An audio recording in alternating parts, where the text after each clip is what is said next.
Welcome Ancel Roget, who is the head of JTUM, the Joint Trade Union Movement of Trinidad and Tobago. He's also the head of the OWTU.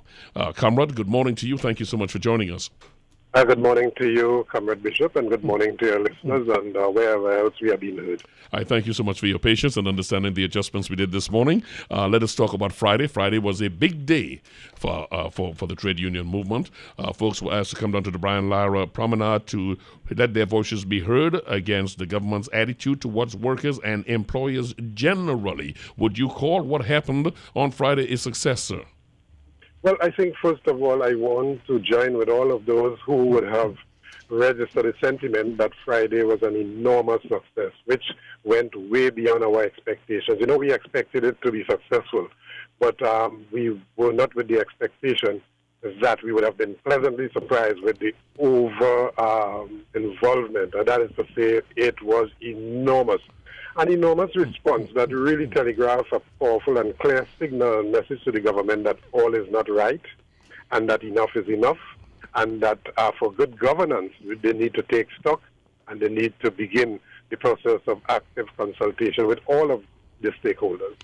The Honorable Prime Minister of Trinidad and Tobago, Dr. Keith Rowley, it is reported, said that he hopes that the union will deal with reality and come back to the table of tripartitism, which is to say to continue the tripartite discussion that JTUM withdrew from, it was announced temporarily withdrew from because they felt disrespected. Detail that for me, please, and respond also to the olive branch from the Prime Minister at the same time.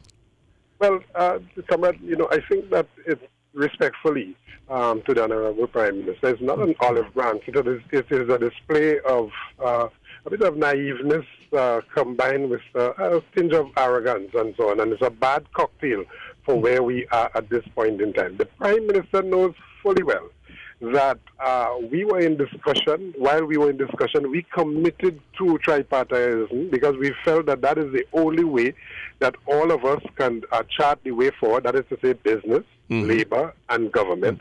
In the current circumstance, we are not unmindful of the current realities. As a matter of fact, it is because of our mindfulness of the current realities that we are saying that let us all brace this storm together.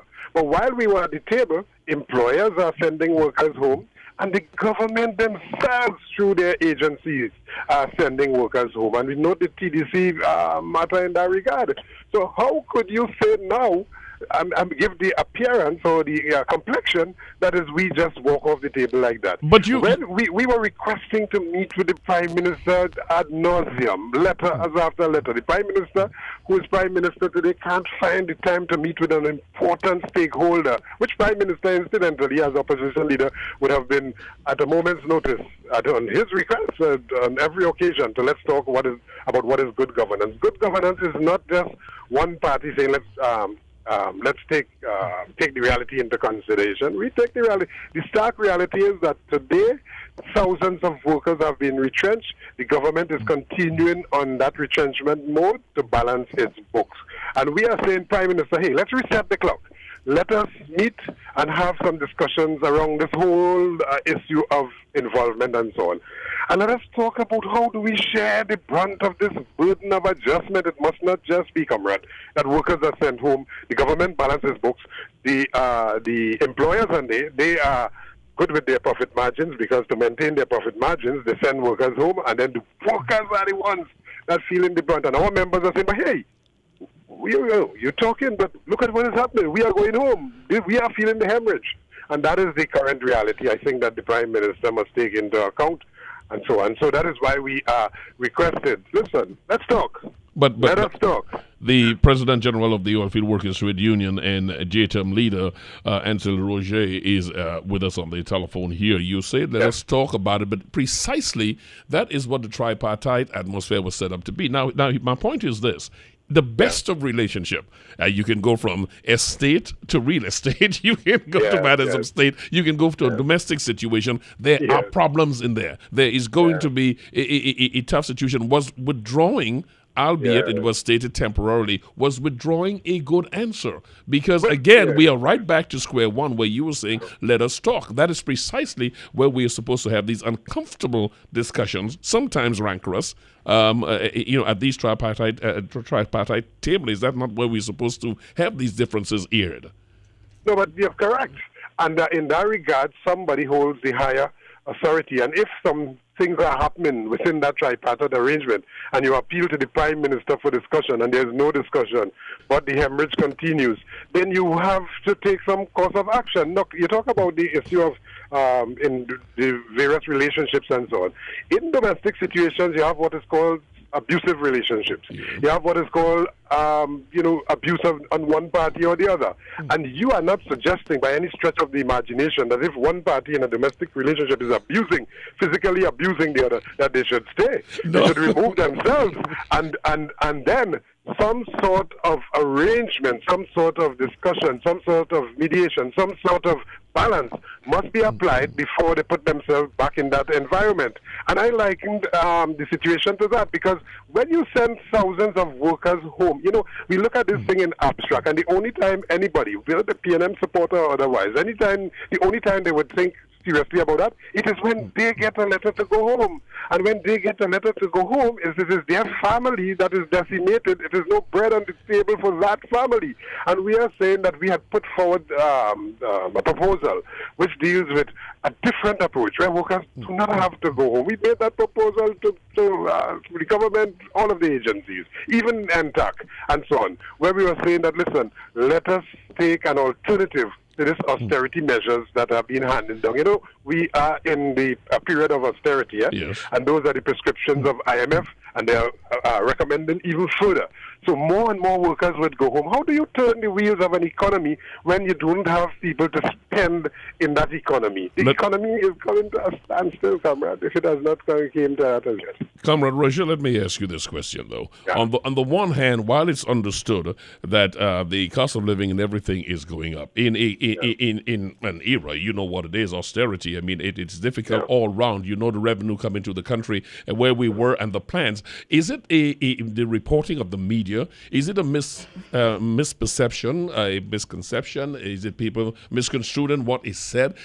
What is it in the area that we hear all the time, the union saying, we want the increase and we will not do any adjustments because it's not our time to adjust, which is to say there is less money coming in, but most folks, what they're hearing is just the union saying, we want our pound of flesh regardless. Yeah.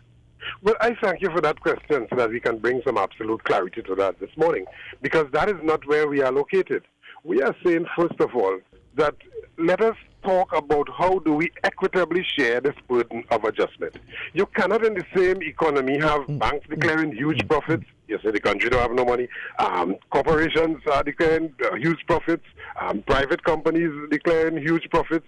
That is in the public domain. And where does that money come from? It comes from a situation where you are telling me, the worker, I have to go home. So while you are sending me home, huge profits are being declared. And I'm saying, hey, listen, let's stop. The thing is not just about I wanting more money. It's about what I want is respect for the contribution I make. And if you respect the contribution I make, you will at least sit down and talk with me and say, listen, you put in your 2 cents. The employer put in their 2 cents. The government put in their 2 cents. And everybody share this burden so that we can walk through this period of adjustment without the enormous casualties that is occurring. Comrade, what is occurring is that every day workers are going home, and people want us to accept that, and we cannot accept that, especially where we had put forward an alternative to this. And I think that is where the discussion should go. The alternative. What is the union's alternative to grow the economy out of the crisis? Mirroring some of the successful countries that would have taken a similar approach in a period of adjustment and so on, so that you don't you send workers home, no money is circulating, the economy comes to a standstill, and everybody suffers. Who are suffering more is the work. On the one hand, comrade, when we sit down, we have conversations like this. It follows an area of reasonableness, and it sounds fine. Yet, when we hear things offered on other platforms, and that's why I asked you about the question of how it is, if how it's reported is the problem, because we hear things like, "Not a man will go home. We will not accept anything less than X percentage." It is a position that sounds inflexible, and it sounds disconnected with the reality of changed economic times. Yes, and that is true, because the issue of we will not accept anything less than that, that is not negotiations. And you may hear that, but that is not how we negotiate, because negotiation is give and take. It's a process. It's a part of examining the position of both sides and the ability. But the ability to pay or to meet those demands does not just come from what you have in the coffers. It comes from the backs and the shoulders and the strength and the commitment to raise productivity and to drive the economy, so that you look at the worker as a liability, but that worker comes to your establishment with ideas and with energy to boost your establishment. And so in good times, when all of these employers would have declared all of this huge profit, it could not have come without the input or the valued input of workers. If workers don't work, there's no economy, and people just cannot understand that. And so we speak glibly about those workers, and we need to send home more workers, and there'll be more pain. But that pain is transmitted to parents and children and so on, and entire society.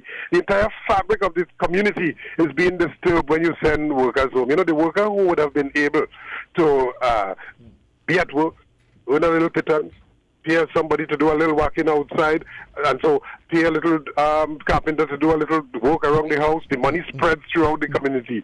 That worker is now home. He needs to find something to do very quickly, because his family is on the breadline, literally on the breadline. Now, let's move forward to, is there an alternative? Yes, we said that there is an alternative, and that is where we presented Labour Economic Alternative Plan, LEAP. And that plan is a plan to mobilize all of these idle resources, all of these idle capital that are lying in the banks all over the place, credit union, the pension funds, all of those things that are earning very low interest in a period where interest rates are down, and to put that capital to work with a level of accountability that would allow for the kickstarting of the economy. And that's basically what that is about. But the establishment would not want that. Those persons, corrupt persons in the government, and I dare say that because they are still corrupt persons in this government also, would not want that, because that would be resources that would call for a high level of accountability, and that you would not be able to give contracts to your friends. We talk so with such disdain about the workers, but we do not talk about those who receive huge government contracts year after year without fail. Food on their table guaranteed. Hundreds of millions of dollars to take prisoners to and from various jurisdictions to hear their matters in circumstances where simple legislation can prevent that from happening. But those who are in political control, in governmental control, they would not go in that direction because their friends would not get those huge contracts. So we cut up those black boys up and down the country every day, and we call it something on time. When there's nothing on time, the only thing on time for them is money in their bank accounts, guaranteed. In a circumstance where you're saying the country don't have no money, the country, and we are following that narrative without a thorough examination of what we are talking about. So the government, for instance, they go to their supporters and say the country has no money, there are more cuts coming. But that more cuts coming, when they clap for that, it is they themselves are going home. And so I'm asking the question, if that is the case, well, then all of the supporters of the PNM now should say, well, okay, they are prepared to give up their jobs to balance the books of the Minister of Finance. Hell no, that would not happen. That's a rhetorical question, because the reality does not support that, and that is the reality we are asking the Prime Minister respectfully to look at. Look at the reality. And, let me just permit me to end here by saying what we ought to be doing with these issues is to be thoroughly examining the facts. Strip the emotions, put it on one side. Strip the support for the party, put it on another side. And let us go to the facts. What are the facts in this matter? There are the facts. There are 4 or 5 established facts. The fact is that workers, thousands of workers, have gone home, and more workers continue to go home. That's a fact. It's indisputable fact. The other fact is that we have written to, and we can prove that on numerous occasions, requested to meet with the Prime Minister before we left NTAC and even after. Another fact. And the other fact is that that as we speak, workers are angry. People throughout, not just workers, but the situation with crime, all of these things we want to talk about. There is one fact, comrade, that the Prime Minister has put forward, which is the one that the nation echoes equally. He said the government has to act responsibly and try to do more with less. Yeah. We are not opposed to that. This is a fact. We are not started the conversation by saying that we are not unmindful of the current economic situation. As a matter of fact, while they were in opposition, we were pointing to that and telling the last government that they were reckless with their spending and their fiscal policies and so on. So we are on record in dealing with that. And our campaign against that would have led to and caused the PNM to be in office today. So that too is another fact. And so that we know the current situation, we are aware of that. But what we are saying, this talk about more from less, we don't want more from less. We feel that the less you have, it should be apportioned in an equitable way. Out of the less, you can't tell me that we have less, but $1 million contracts are going out to certain people. And at the same time, you're telling me that to go home because we have less? No. As you know, comrade, we are jammed up against the clock here. How is your blood pressure this morning, sir? My blood pressure is good because I had good result on Friday. But you know there's a reason I ask you that. You know that. The reason I ask about your blood pressure is because Mr. Sabga Aboud has said that your call for a boycott is going too far. Now, if you know you're going to burst a vessel this morning. Well, and that too. We have to understand, which is a point that I continue to make on behalf of all of the unions, and I say so in the context of the system of governance. This system of governance facilitates one section of the national community. All of us are citizens, but some of us are more citizens than others, if you know what I mean. And therefore, this system of governance has to change. And we have to usher in a system that recognizes the input of the small man on the street, the small business owner, the worker who work night and day, the worker who work in the store, the grocery, the factory, the mall, everybody, you yourself in the station, all of the stakeholders. Not some people enjoying huge wealth and boasting that they are just 1%.